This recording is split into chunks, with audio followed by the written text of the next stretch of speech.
மக்கள் மீது உண்டாகட்டுமாக. 2024 பக்ரீத் பண்டிகை, ஈகை திருநாள் பக்ரீத் பண்டிகை வருகின்ற 14ஆம் தேதி நடைபெற இருக்கின்றது. அது சம்பந்தமாக அனைத்து சமுதாய மக்களுக்கும் கோவை மாவட்டம் சூலூர் சுன்னத் ஜமாத் பள்ளிவாசல் சார்பாக அனைத்து மக்களுக்கும் வாழ்த்துக்களை தெரிவித்துக் கொள்கிறோம். இறைவனின் சாந்தியும் சமாதானமும் அனைத்து மக்களுக்கும் உண்டாகட்டுமாக. ஈகை திருநாளுடைய விளக்கத்தை பற்றி நம்ம சூலூர் சுன்னத் ஜமாத் பள்ளிவாசலுடைய இமாம் அவர்கள் அதனுடைய விளக்கத்தை உங்களுக்கு அளிப்பார்கள். இன்ஷா அல்லாஹ் வருகின்ற 17/6/2024 திங்கட்கிழமை ஈகை திருநாள் பக்ரீத் பண்டிகை இன்ஷா அல்லாஹ் வெகு விமரிசையாக இஸ்லாமிய சமுதாயம் கொண்டாடப்பட இருக்கின்றார்கள். அந்த நேரத்தில் அனைத்து சமுதாய மக்களுக்கும் நல்வாழ்த்துக்களை தெரிவித்துக் கொள்கிறோம். இந்த ஈகை திருநாள் என்பது இறைவனின் இறை தூதரால்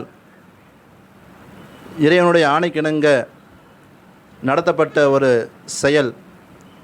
அதாவது நபியுனா இப்ராஹிம் அலைஹிஸ்ஸலாம் அவர்கள் அல்லாஹுடைய ஆணைக்கு இணங்க அவருடைய மகனார் இஸ்மாயில் அலைஹிஸ்ஸலாம் அவர்களை அறுத்து பலியிட துணிந்த ஒரு செயல்பாடு.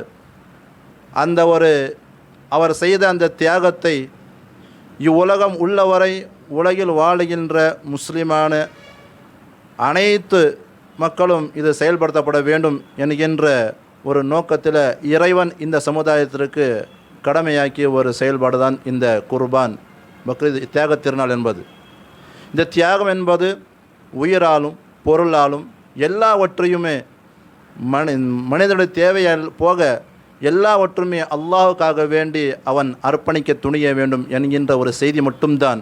இவ்வுலகில் யாருக்கும் எதுவுமே நிரந்தரம் கிடையாது, எல்லாவற்றும் இறைவனுக்காக வேண்டி மட்டும்தான் இருக்க வேண்டும் என்கின்ற ஒரு உணர்வை மனித உள்ளத்தில் ஏற்படுத்தவே இந்த ஒரு தியாக திருநாள்.